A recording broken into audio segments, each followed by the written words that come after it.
Éclairage. Regard pluriel, regard chrétien sur l'actualité.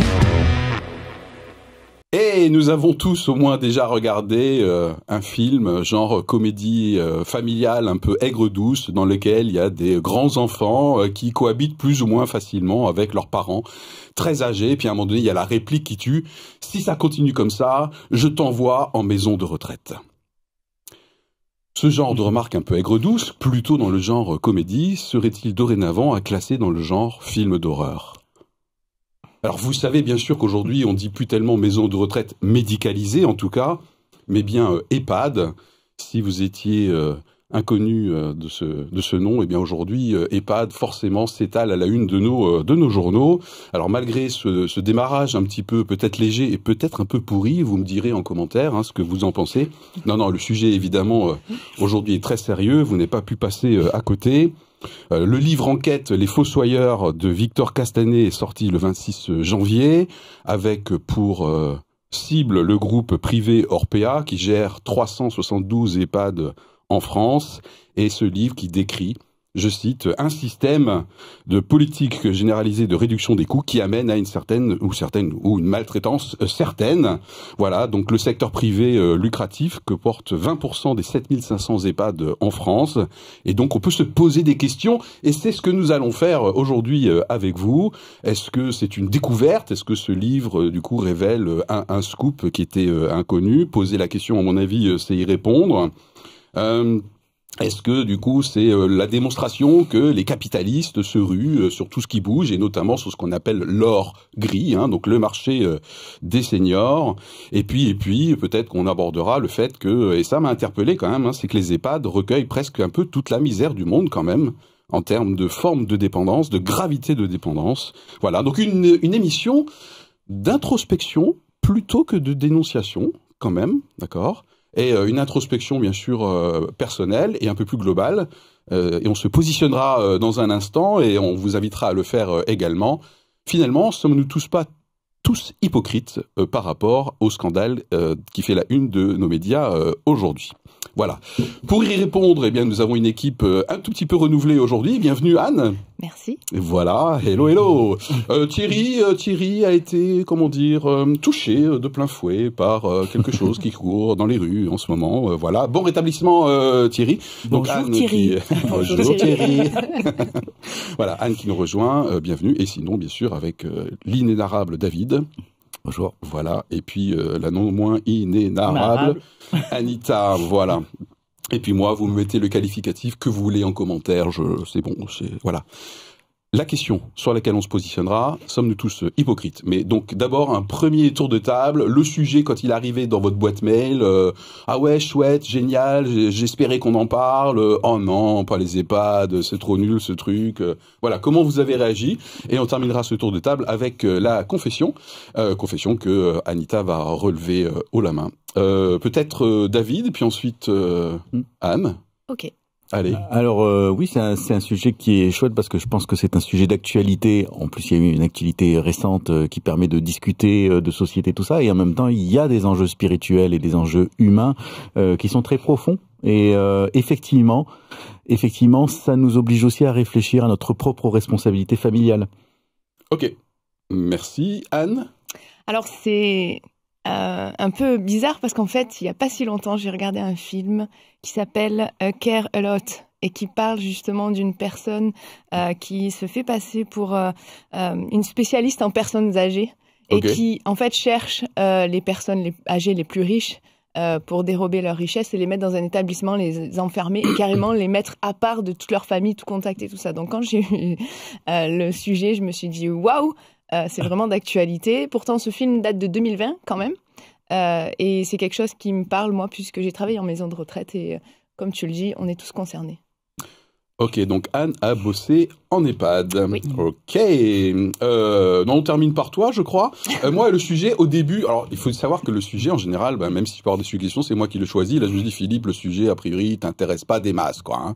Franchement, je suis honnête avec vous, et c'est peut-être une partie de notre audience qui partage ça. Et alors, quand j'ai commencé, oui, parce que je prépare, bien sûr, comme tout le monde, l'émission, et ça m'a franchement intéressé, et renvoyé effectivement à certaines questions personnelles, absolument. Et puis, puisqu'on parle de film là un petit peu, il y a prochainement un film qui sort, hein, le 16 février, avec Kev Adams et notamment Gérard Depardieu, qui doivent organiser une évasion parce que Kev Adams, qui fait des travaux d'intérêt généraux dans cette maison de retraite, constate que les pensionnaires, dont Gérard Depardieu entre autres, sont arnaqués. Voilà. Alors évidemment, ils n'ont pas l'air très dépendants hein, pour la plupart. Hein. Ils n'ont pas l'air très dépendants. Voilà. Bon, je suis revenu sur une note un peu légère. Bon, vous me connaissez maintenant. Évidemment, nous allons aborder avec sérieux le sujet qui nous intéresse aujourd'hui.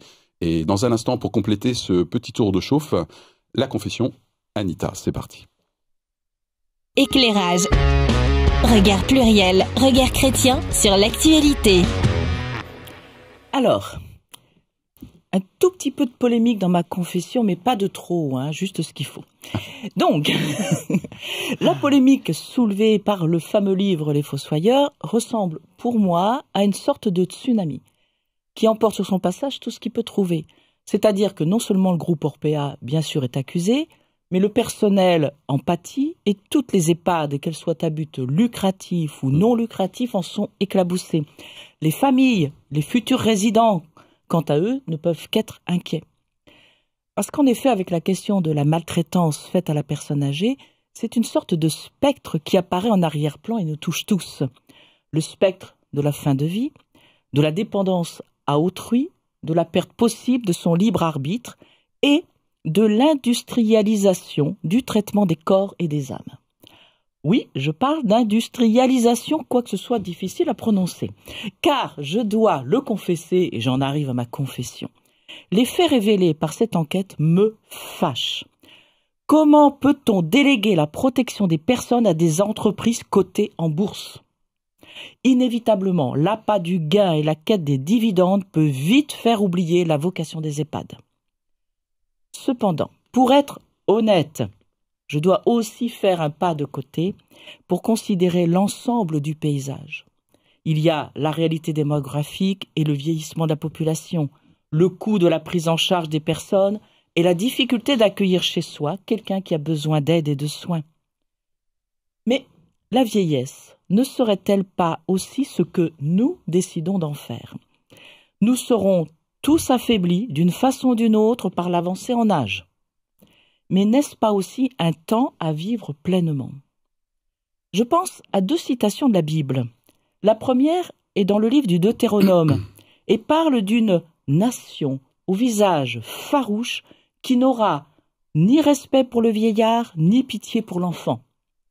Et dans un autre passage, nous sommes invités à nous lever devant les cheveux blancs et à honorer la personne du vieillard. Ça se trouve dans le livre du Lévitique.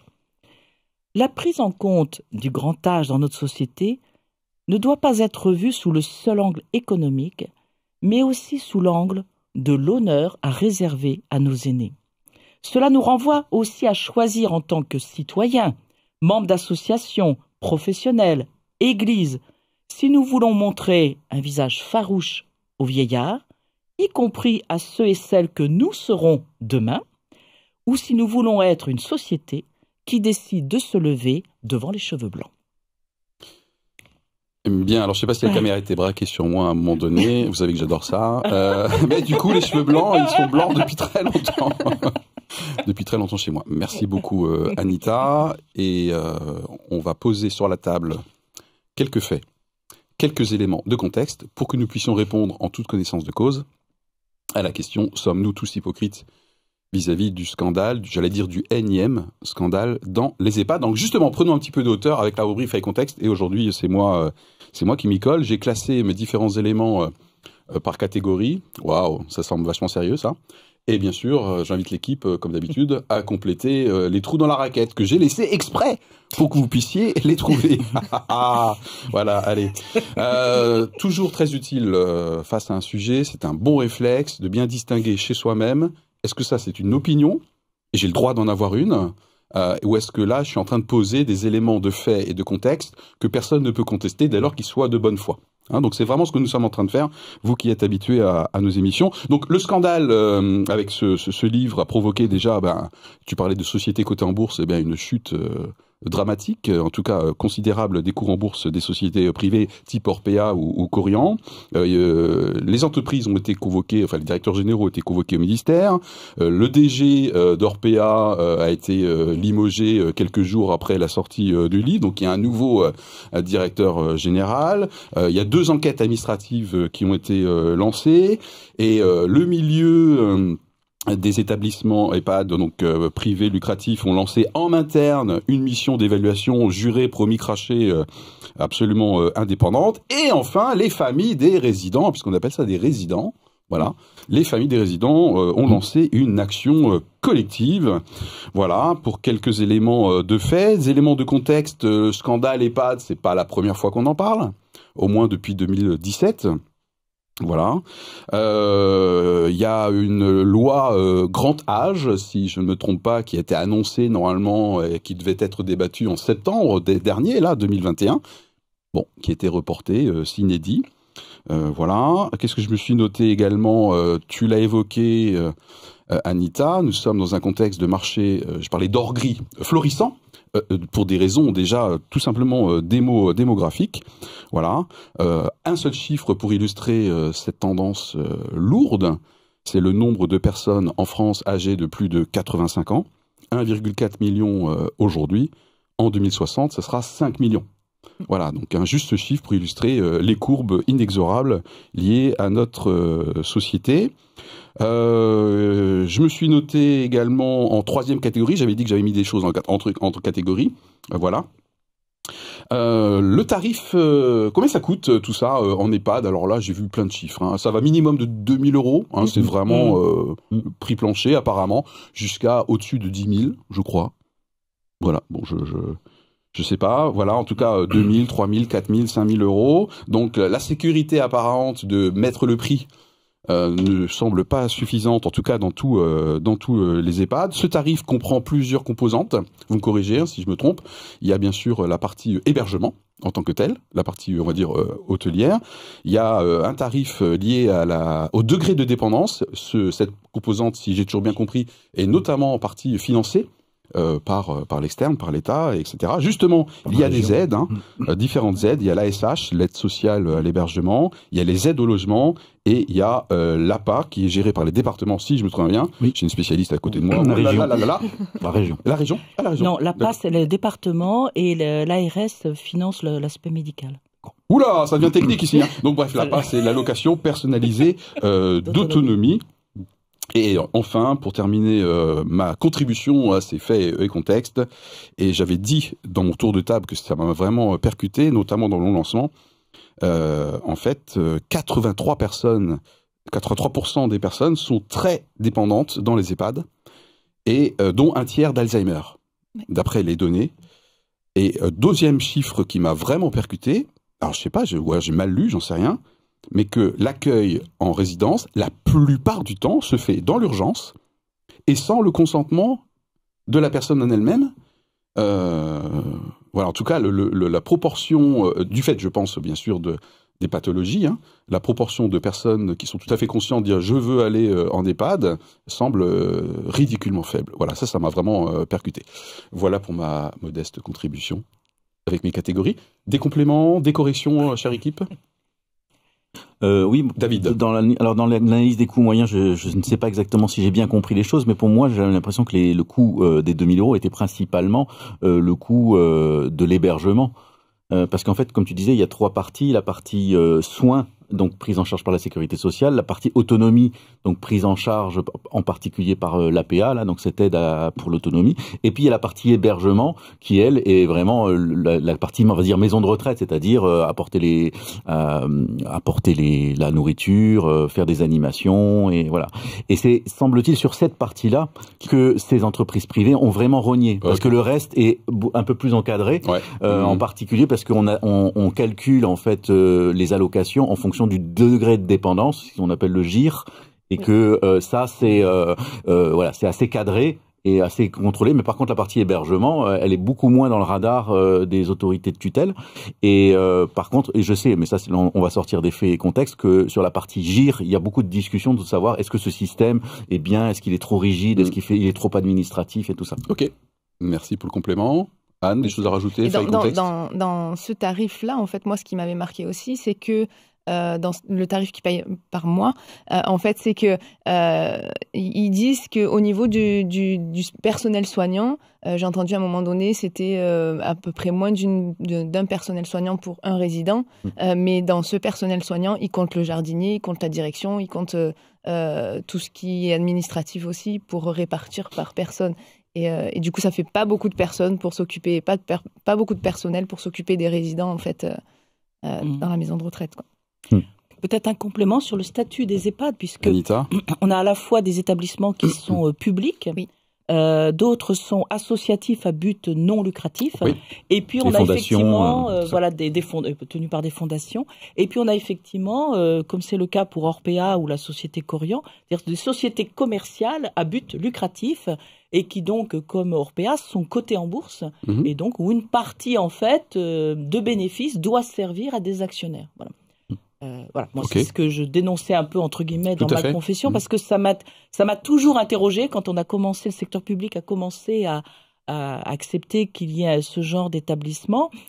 Moi je sais que ça m'interroge, voilà, en me disant est-ce que ça relève du commerce ou est-ce que ça relève pas plutôt de la solidarité et du service public. oui, en tout cas, tu as évoqué, t'as pas fait non plus tout de suite l'équation, c'est privé, donc forcément, mais t'as dit, mais le risque est très tentant, voilà, que les besoins de rémunérer des actionnaires via les dividendes conduisent, voilà.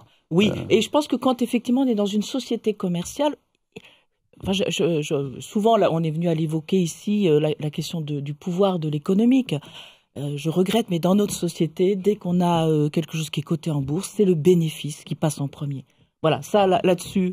Peut-être que je changerai d'attitude d'ici l'émission, puisque Oui, c'est bien le but, c'est le mais bénéfice voilà. à court terme, c'est ça le problème de... Qu'est-ce que c'est que parti trop cette tôt. tribune là? Excusez-nous, nous sommes dans les faits et contextes. Personnellement, Pardon. vous noterez que je ne fais pas du tout automatiquement cette équation dès lors que c'est commercial, privé, que forcément seul le bénéfice. On pourrait largement discuter et peut-être que vous êtes en train de vous exciter devant vos écrans. Elle a pas parlé du commercial privé ou pas, c'est Ouais. J'ai pas parlé de la bourse, elle a dit. Bon, alors, fait et contexte, des choses à rajouter. On parlait justement du taux d'encadrement. Oui. C'est un point hyper important. Oui. Moi, je m'étais noté que si on raisonne sur les aides-soignants, c'est un aide-soignant ou une aide-soignante pour 10 résidents dans le public et c'est beaucoup moins dans le privé. T'as pris ta respiration, David? Oui, quelque chose apparemment. Oui, parce qu'effectivement, c'est bien. donc la dotation en aide-soignant et en personnel infirmier est dépendant de cette classification des gens selon leur niveau de dépendance. Oui. Et donc ça doit évoluer. Donc déjà il y a une inertie qui peut avoir lieu quand les personnes deviennent de plus en plus dépendantes. Donc normalement elles ont besoin de plus de personnel. Il faut arriver à en embaucher. Et là on a un problème gigantesque aujourd'hui, c'est qu'il y a une très grande raréfaction des aides-soignants, en partie à cause des conditions de travail. Oui, le métier semble pas très attractif. C'est un métier difficile qui use Anne fait des physiquement. grimaces en disant ah non, carrément Ouais. pas du tout. Qui use physiquement et qui en plus est mal payé, très peu payé, à peine au-dessus du SMIC, et où le taux d'absentéisme est très élevé. Voilà. Et donc, ce qui renforce la difficulté de travail pour ceux qui sont présents, parce qu'ils ont une surcroît de travail, donc des motivations supplémentaires. Et donc, il y a un effet pernicieux de démotivation de cette tranche de professionnelle, qui fait que même si on a le budget, on n'a pas les personnes. Ok, justement, ça serait encore dans la rubrique fait et contexte. Anne, toi qui as travaillé en EHPAD dans différents postes, apparemment. Oui. Tu confirmes Oui. Ouais. Mais t'as fait des sacrées grimaces très expressives quand on a parlé du taux d'encadrement, de l'attractivité du métier. Oui. Est-ce que tu veux nous dire deux, trois choses Enfin, ça évolue. Enfin, ça essaie d'évoluer, mais c'est vrai que c'est compliqué. Anne. On a entendu pas mal. Enfin, moi, j'ai regardé un peu des reportages aussi, mais même je l'ai vécu quand on dit, on doit faire par toilette, on a 5 minutes. Donc la maltraitance, elle démarre déjà de là. Pas parce que le personnel le veut, mais parce que ils n'ont pas le choix. Et certaines disaient même que ça devenait comme des usines, en fait. Industrialisation, voilà. Alors excusez-moi l'expression, mais c'était tête-cul et puis voilà, c'était par rapport à hop, on y va et puis c'est tout. Et même les soignants souffraient parce qu'il y avait plus ce relationnel avec les résidents, quoi. Donc Okay. Peut-être que dans les faits, contexte, rajoutons un élément de l'exemple de certaines EHPAD pendant le début du démarrage du Covid, où on a vu, par exemple, du personnel qui restait dans une EHPAD pendant plusieurs semaines pour ne pas ramener, entre guillemets, le virus auprès des résidents. Donc, même s'il y a d'un côté quelque chose de scandaleux et effectivement des situations où institutionnellement des effets de maltraitance vont être traités, vont arriver, il y a aussi des choses très belles qui se passent aussi dans les EHPAD, et on a également souvent du personnel qui va se casser la tête pour trouver comment changer la vie, comment faire de l'animation, parfois en ayant un budget de quelques euros. Donc je pense que il me semble important de souligner également cette vérité-là, cette réalité-là de notre société, quoi. Oui, notre périmètre, clairement, le périmètre du bouquin, c'est clairement la partie des établissements privés à but lucratif, qui représente 20% des établissements en France, en tout cas en nombre d'établissements, peut-être plus en nombre de résidents d'ailleurs. Voilà, c'est pas peut-être, c'est sûrement plus. Ok, fait contexte, c'est bon, c'est parti pour une première votation. Et là, si la régie est au point, il y a un jingle qui vient. Éclairage. Regard pluriel, regard chrétien sur l'actualité. On doit avoir la meilleure régie du monde quand même. Hein. Ouais, là c'est pas mal. Bon, en même temps, c'est un peu la seule qu'on ait, mais elle est spéciale. Ils vont nous couper le sifflet, je te jure. Ils vont se venger. Allez, c'est parti. La question du jour, on vous invite à vous la poser également. Dans quelle mesure on pourrait se dire, si on est un peu honnête, que finalement, nous, c'est tout le monde, nous en tant qu'individus, nous en tant que futurs vieillissants, nous en tant que enfants avec des parents éventuellement encore en vie vieillissants, le gouvernement, les directions, le personnel, sommes-nous tous hypocrites? Et puis je vais commencer par mon extrême gauche.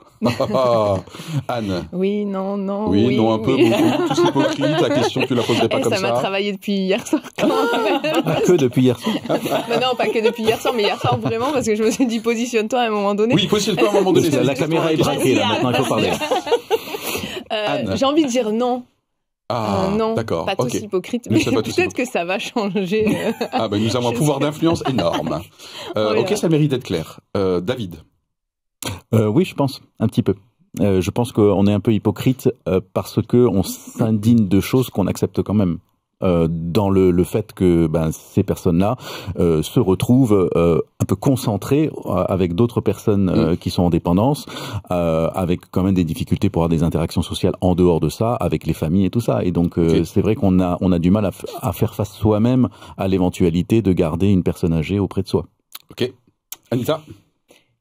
Je sais pas si je crois pas que nous soyons hypocrites. Par contre, je pense qu'on est pris dans un système où j'ai l'impression qu'en fait on est un peu bloqué. C'est-à-dire qu'effectivement, quand on se trouve avec une personne qui se trouve dans une grande situation de dépendance, tu évoquais tout à l'heure les entrées dans les EHPAD.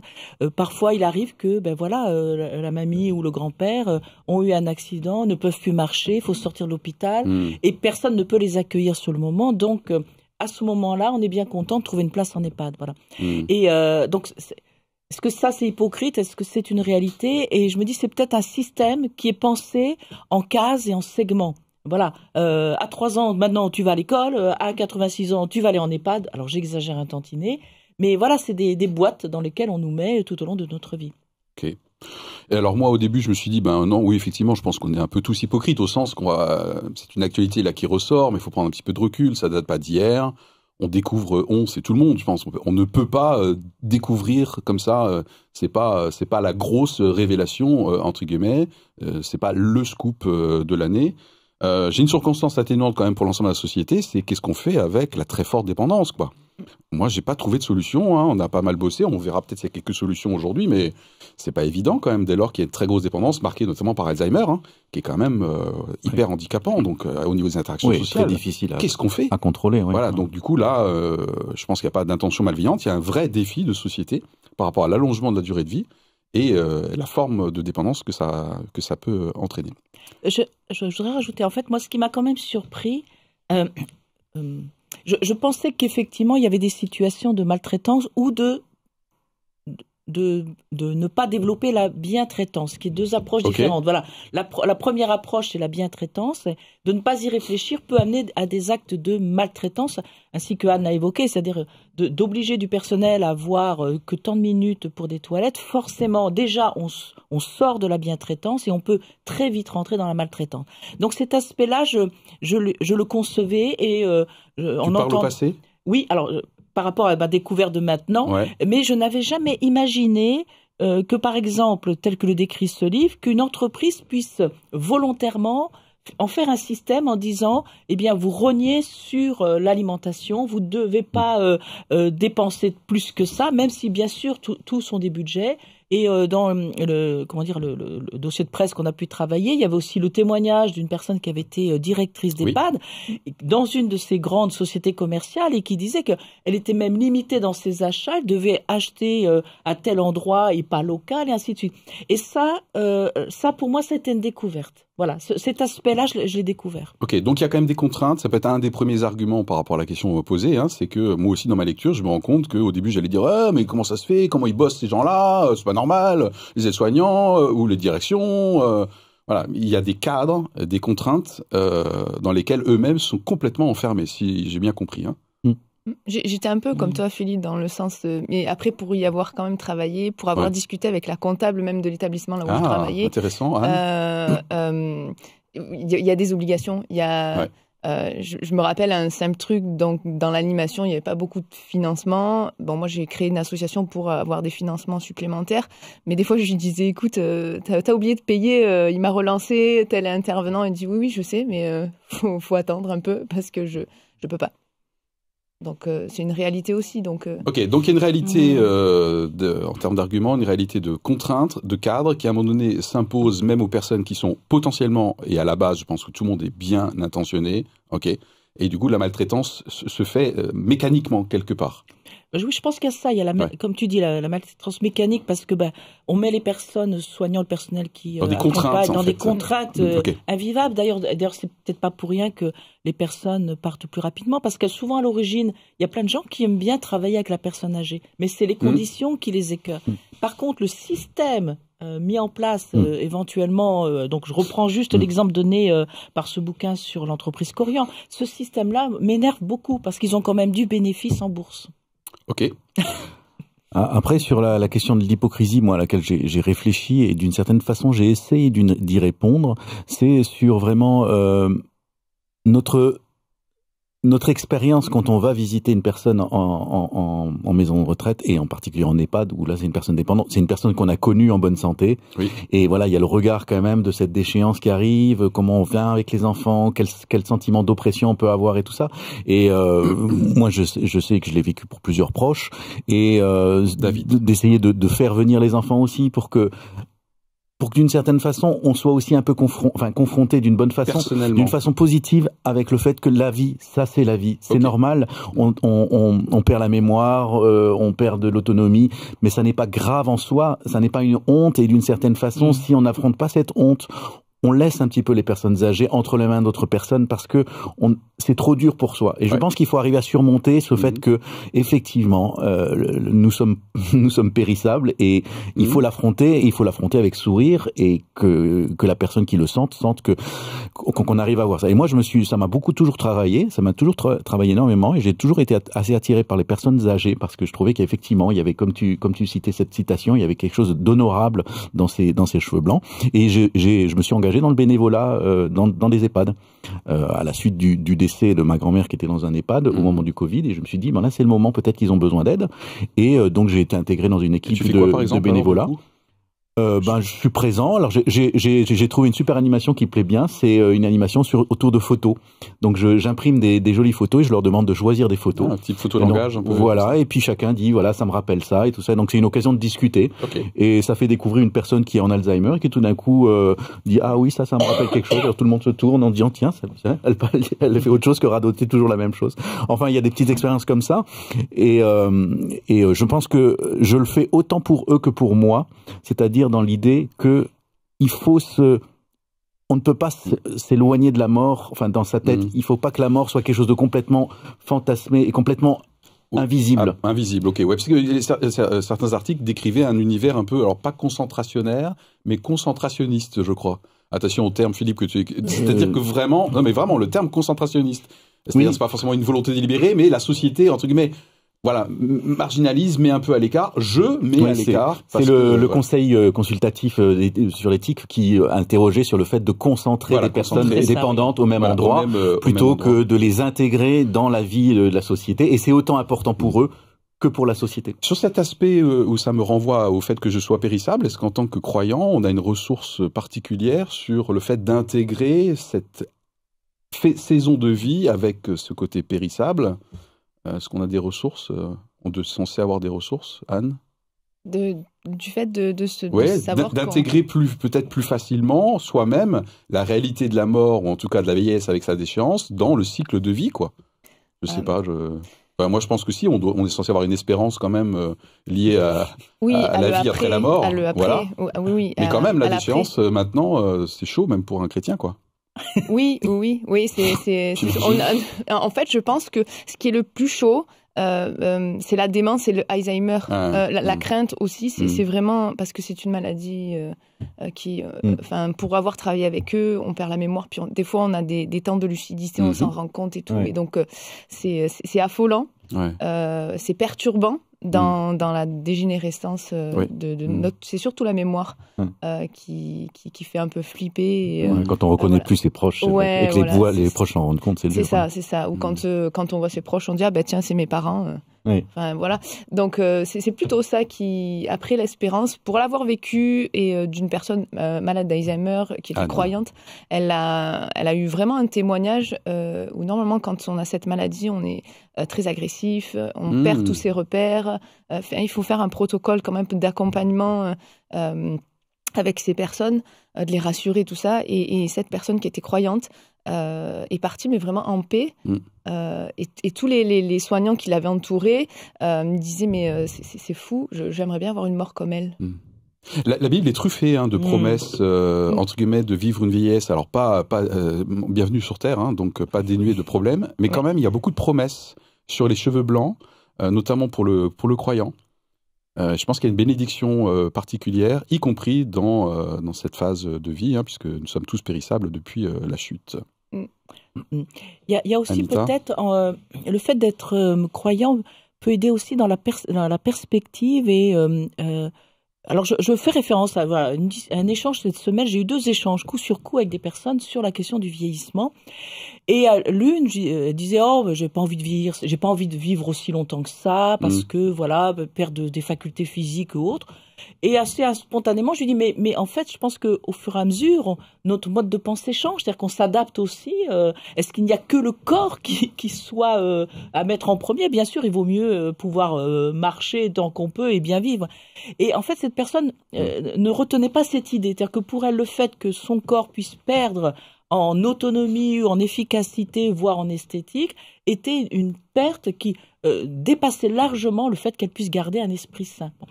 Une autre, fêtant, je dirais, ses 56 ans, commençait déjà à penser à la soixantaine et commence quasiment à déprimer en se disant, ça y est, je vais vers une période terrible, etc. Donc, oui, il y a une sorte de poids qui peut être lié à la vieillesse, une sorte de tristesse. Pourquoi? Parce qu'on se rapproche de la fin de vie, il faut en parler, on se rapproche de la mort, et que naturellement, l'être humain n'aime pas mourir. Voilà. Bon. Par contre, pour le chrétien, nous savons que nous sommes déjà remplis d'une vie. Et que ce qui va rester de nous, c'est peut-être pas le corps, oui, et ça, effectivement, il y a une vraie déchéance physique, mais nous avons tous une âme qui, elle, reste vivante. La Bible appelle ça souvent l'être intérieur. Voilà, l'être intérieur se renouvelle de jour en jour, malgré le corps qui, lui... Et qui est supérieur à l'enveloppe corporelle, même si celle-ci est bien utile. J'espère pouvoir marcher jusqu'au bout de ma vie, c'est clairement bon. Mais je pense que cette espérance fait qu'on peut aussi changer notre regard sur notre propre vulnérabilité liée à l'âge, à l'avancée en âge. Ok. Alors pour l'instant, on a été pas mal sur des arguments, et je trouve que c'est bien qu'on ait commencé comme ça, assez personnel, où ça nous renvoie nous-mêmes à notre propre déchéance, à la tentation à laquelle on contribue de mettre de côté cette période de la vie. Est-ce qu'il y a d'autres arguments en termes d'hypocrisie peut-être plus institutionnelle? C'était ça que tu voulais aborder, David? Alors, l'hypocrisie, je ne sais pas si c'est toujours sous ce là, mais en tout cas, il y a quand même quelque chose qui est dans notre société et qui pose question pour ça, mais pour plein d'autres choses. Et je dirais même dans la crise du Covid, c'est des sujets qui sont revenus aussi. C'est effectivement qu'on a les moyens médicaux aujourd'hui de prolonger la vie vraiment très loin. Ouais. Et donc, des personnes âgées qui seraient mortes d'autre chose que de démence parce que leur corps se serait fatigué plus vite, seraient mortes sans être démentes. Simplement, elles seraient mortes, de fatigue, de trucs. Et là, c'est vrai que aujourd'hui, on a les moyens médicaux de stabiliser la tension, ceci, cela, de les envoyer à l'hôpital quand il faut, de faire revenir. Et donc, on prolonge comme ça la vie sans forcément prolonger la qualité de vie exactement de la même façon, mais on est capable de pousser très loin. Oui. Ça pose quand même question, et c'est vraiment pas une question facile. Et moi, je me permets de le rapprocher d'une autre réflexion qu'on a eue dans d'autres émissions, et que moi je défends, mais je sais que tout le monde ne le défendra pas ici, c'est que je pense qu'on doit garder le droit de partir. Dans la dignité. Dans la dignité, mais surtout dans sa propre décision. Alors, on sait très bien et tu l'as mentionné, qu'il y a, je sais plus combien, 80% de gens, ou 45%, j'avais noté, qui ont... qui sont un peu dépressifs et tout ça. Donc c'est des milieux sensibles dans lesquels ce genre de questions, il faut faire très attention quand on veut la manier. Mais pour moi, le droit de partir de son propre gré de cette vie doit être quelque chose qui est aussi important que de ne pas faire d'acharnement thérapeutique et aussi de bien accompagner des personnes qui sont dépendantes. Ok. Au niveau institutionnel, quand même, comment ça se fait que, par exemple, la ministre, ou c'est la ministre déléguée, je sais plus, donc à l'autonomie, etc., semble maintenant bouger? Pourquoi la loi grand âge a été, celle de septembre a été décalée? On a l'impression que d'un point de vue institutionnel, et là je trouve qu'il y a peut-être un peu d'hypocrisie, ou alors c'est pas une priorité, j'en sais rien, ça change pas, en fait, ça bouge pas. Mais la loi a été décalée depuis longtemps. C'est ça. Depuis plusieurs quinquennats. Mais ouais, mais alors du coup, il y a quand même un problème là, en revanche. Alors, j'ai entendu une remarque qui disait que, en fait, c'est pas très intéressant les personnes qui sont en train de vieillir. Ok. Donc, ça rapporte pas forcément beaucoup aux électorales, aux élections qui vont arriver. Donc, ouais, c'est pas un sujet super sexy, quoi. Ouais, voilà. Désolé du terme. Hein. Donc, c'est mis de côté. Enfin, c'est des remarques que j'ai entendues qui m'ont quand même interpellée, parce que moi, quand même, la notion d'honorer les cheveux blancs, c'est dans mes racines, c'est dans ma culture et tout.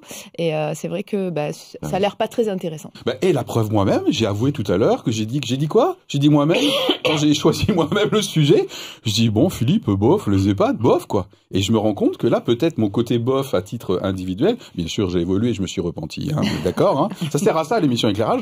Mais peut-être que d'un point de vue plus institutionnel, ça peut se retrouver au niveau gouvernemental, au niveau élu, le sujet des EHPAD. Bon, c'est pas là-dessus que je vais marquer des points. Mon électorat non plus ne saute pas de joie, peut-être quand je mets ça dans mon programme de manière trop forte. Il faut dire une réalité. Bon, pour avoir travaillé en maison de retraite, c'est que pour les élections, à un moment donné, s'il y a personne pour les amener pour voter, ils votent pas. Donc du coup, il y a des voix et puis il y en a, ils abandonnent à un moment donné parce qu'ils se disent mais de toute façon, qu'est-ce qu'ils font pour nous? Qu'est-ce qui est fait pour nous? Je me rappelle d'une mamie qui allait voir à chaque fois le directeur qui descendait pour raconter son mécontentement. Elle avait toute sa tête et tout ça, donc elle dit non mais je vois que j'ai le droit de voter. Voilà, donc. Jetzt planst. C'est de l'alsacien. Non, parce qu'Anne est plutôt méridionale. Oui. Ok, bon, Philippe, ressaisis-toi. Après, sur ce que peut faire le gouvernement, je sais que donc j'ai dans un article il y avait une mention d'un rapport qui s'appelait rapport Flash, donc c'était un rapport d'enquête ou je sais pas quoi qui a été fait, enfin une étude, je sais pas si c'est poussé par le gouvernement ou c'est un truc d'un rassemblement d'EHPAD qui l'a fait, mais qui faisait des préconisations au moins sur le taux d'aides-soignants présents. Il parlait de 0,6. Le taux d'encadrement. J'ai entendu ça. 0,6 passer à 0,6 alors que d'autres demandent plus ça, mais au moins passer à 0,6. Et je dis que ça marche aussi, effectivement, comme je le redis, si on arrive à embaucher des aides-soignants. Et là, je pense qu'on a une responsabilité aussi, c'est le regard qu'on a sur ces métiers-là. C'est de savoir, moi je mentionne deux anecdotes. J'ai une amie qui est infirmière dans un EHPAD, et quand elle parlait de son métier devant moi avec une autre personne, l'autre personne disait ah oui, c'est vrai que on choisit pas toujours, ou un truc comme ça. Ouais. Et c'était très choquant parce que c'est très noble quand même d'être infirmier dans un EHPAD. C'est pas moins noble que d'être dans un hôpital. Enfin, voilà, c'est quand même fou l'image qui est véhiculée d'une sorte de déchéance professionnelle de travailler dans un EHPAD. Et l'autre chose, c'est les jeunes, savoir effectivement quelle façon ils sont attirés par le salaire, mais aussi par le métier, de faire le soin. Et je suis assez content que mon fils soit dans une formation d'aide-soignant. Super. Là, on a quelque chose de très concret. J'avais parlé d'introspection personnelle. Moi-même, là, je suis en train déjà, en ce moment même, d'évoluer en me disant, mais punaise, moi-même, le sujet d'une part, les métiers d'autre part, je peux déjà raccorder ça à la noblesse des cheveux blancs et déjà changer de regard. Magnifique. Super. Je voulais citer deux démarches qui ont été entreprises. L'une qui est donc Anita. le collectif du cercle des proches aidants en EHPAD, dont je me souviens plus du nom de la fondatrice. Alors elle parle vraiment d'hypocrisie des politiques sur la question des EHPAD et propose qu'on crée un observatoire du grand âge. Alors je suis toujours un peu suspicieuse par rapport à un observatoire, dans le sens, je me dis, je suis pas sûre que ça serve à grand chose, mais je pense que derrière ça, ce qu'elle veut dire, c'est qu'il y a probablement de la transparence à mettre sur des réalités et que parfois un observatoire, c'est ce qui parle aussi dans le domaine public. Donc, on voit qu'il y a des associations de personnes qui se constituent pour défendre soit les résidents, soit la question de l'avancée en âge, du vieillissement et du regard que l'on porte.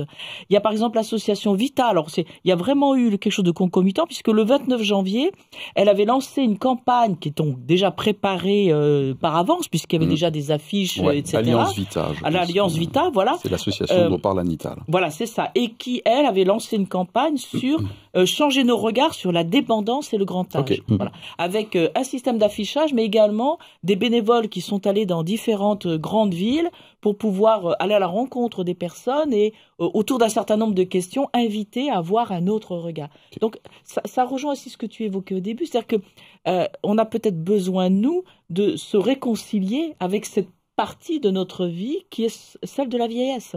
Ok, et on peut peut-être terminer, parce qu'il est quasiment au bout, en évoquant ou en rappelant quelques solutions.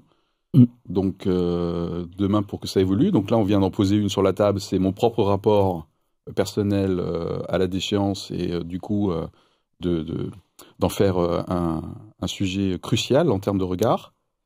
On a parlé du taux d'encadrement qui, clairement, devrait augmenter. Mais dans ce taux d'encadrement, j'insiste, dans les 0,6, il compte vraiment pas que les aides-soignants, il compte vraiment tous les administratifs. Et le calcul des GIR consomme beaucoup de ressources humaines, parce que c'est très compliqué à réévaluer, il faut faire des rapports constamment, énormément de temps est fait pour justifier les budgets dont on a besoin. Mais je pense qu'il y a un autre truc que j'ai noté, pour moi c'est une idée très enthousiasmante, c'est cette idée justement d'avoir d'autres solutions que cette concentration de personnes dépendantes au même endroit. C'est d'avoir des plus petites structures, qui puissent être plus proches plus intégrés dans la vie sociale, et aussi le statut de proche aidant qui existe mais qui certainement peut encore être développé sous forme d'exonération fiscale. Ce qui conduirait à un maintien à domicile concrètement ? Plus ? Oui, pas forcément. Oui, pas forcément. Absolument. Un maintien à domicile, c'est tout l'enjeu du maintien à domicile. Alors il y a un maintien à domicile, donc un vrai rôle du proche. Il y a une certaine reconnaissance, mais je crois qu'il y a des réclamations pour avoir plus de facilité et d'exonération, qui peut aussi être des systèmes fiscaux pour pouvoir accueillir quelqu'un chez soi qui est en dépendance, donc avec des aides-soignants et tout ça qui passe, mais où on est proche aidant. Et là, moi, je me dis, à l'issue de cette réflexion, je me disais, mais c'est vrai, est-ce que dans nos projets immobiliers, quand on réfléchit à nos projets immobiliers, est-ce que l'on intègre la possibilité qu'un de nos proches vive avec nous. Ah, nos propres projets immobiliers personnels. Ok, super intéressant. Moi, je pense. Vas-y. Ouais, on est proche de la fin. Non, mais de l'émission, je veux dire. Pas de vie d'émission. Ouais, parce qu'il y a un verset qui m'a marqué dans 1 Timothée 5,8. Si quelqu'un ne s'occupe pas de sa famille, surtout de ses parents les plus proches, il a rejeté la foi. Il est plus mauvais qu'un incroyant. Et ça me marque, ça m'interpelle. C'est dans ma culture. Mes grands-parents paternels, on les a gardés jusqu'à la fin à la maison. C'était leur volonté. On l'a fait, on a accompagné. Et il y a aussi des familles d'accueil, comme tu disais, qui accueillent des personnes âgées. Et je pense que peut-être l'erreur qu'on a fait, c'est de pour l'avoir vécu, c'est quand on met des personnes âgées déjà dans un contexte qui n'est plus le leur, ils perdent tous leurs repères. Et donc là, la démence s'accélère. Ok. Et voilà, justement, il y a des maisons aussi d'accueil je crois que c'est au Canada, des maisons où même le personnel vient en civil et ils vivent avec les résidents. Pour l'avoir vécu aussi, d'avoir amené les résidents pendant une semaine dans une maison, dans une villa, et une personne Alzheimer nous a fait penser qu'on avait mis la tarte au four. Nous, soignants, avec toutes nos têtes, on avait oublié. Ou une personne jeune qui est en colocation avec une personne âgée. Aussi, ça fait penser un peu au modèle allemand avec des résidences colocation, mais Voilà. quand même, a priori, où il n'y a pas beaucoup de personnes avec des grandes dépendances, quand même. Donc, c'est les limites. Oui, mais c'est pour éviter que ça ne devienne des plus grandes dépendances. Ah, à ok. partir du moment Ok. qu'il y a une décompensation dès qu'on rentre en EHPAD, c'est bon, qui fait je que vois. ça redescend. Et on est en train de terminer, là. En complément par rapport à Quoi, un ce que complément vous veniez de dire, la question aussi de notre rôle de citoyen dans les EHPAD. Il y a des conseils de vie sociale, et je pense que si nous avons de la famille qui se trouve en EHPAD, il nous appartient également, je dirais, de visiter la personne, d'être vigilant et d'intervenir aussi au niveau de la gouvernance de l'EHPAD. Et peut-être pour terminer, puisqu'on parlait enfin non, on n'en parlait pas, mais c'est le fait de militer aussi pour qu'il y ait des contre-pouvoirs, même si on n'arrive pas du jour au lendemain à maintien à domicile, à des structures plus légères, etc. Au moins que dans les sociétés, il y ait des contre-pouvoirs, puisqu'il y a des actions en cours, pour éviter que la loi du profit fasse la loi justement. Et d'ailleurs, c'est tout récent. Le gouvernement est en train de réfléchir à transformer le statut des EHPAD privés en société à mission. Je cite, société à mission, statut qui a été créé par la loi Pacte de 2019, dans laquelle il y aurait un cahier des charges contraignant, qui s'imposerait à l'ensemble des acteurs, familles, résidents, direction, etc. Donc là, c'est tout frais. Donc à voir. En tout cas, c'est la solution pour avoir au moins des contre-pouvoirs, puisque les familles elles-mêmes disent, une fois qu'on a mis nos parents, c'est quasiment mort, en tout cas dans les établissements privés. D'après le timer que nous avons tous sous les yeux, nous sommes à la fin de l'émission. En tout cas, vous avez pu voir que tous hypocrites, on a sacrément pris du recul par rapport à cette punchline peut-être un petit peu agressive, et que effectivement il y a un certain nombre de sujets qu'on ne veut pas voir à titre personnel, donc on les a posés sur la table. Voilà, mais aussi quand même certains défis que la société a du mal à relever. Voilà. Donc, est-ce que j'en vois quelques-uns d'entre vous en maison de retraite ? Je ne crois pas. Aujourd'hui, peut-être pas encore. Peut-être pas encore. C'est pas à moi de S'il y a vous la envoyer. fibre internet, moi je veux bien. Pour faire du bénévolat, peut-être. Faire du bénévolat, voilà. Super. Très bien. Bon, allez, merci à toute l'équipe. Merci à nous avoir rejoints. Merci David, merci Anita. Merci de nous avoir suivis. À très bientôt pour une prochaine émission. Bye. Ciao. Bye.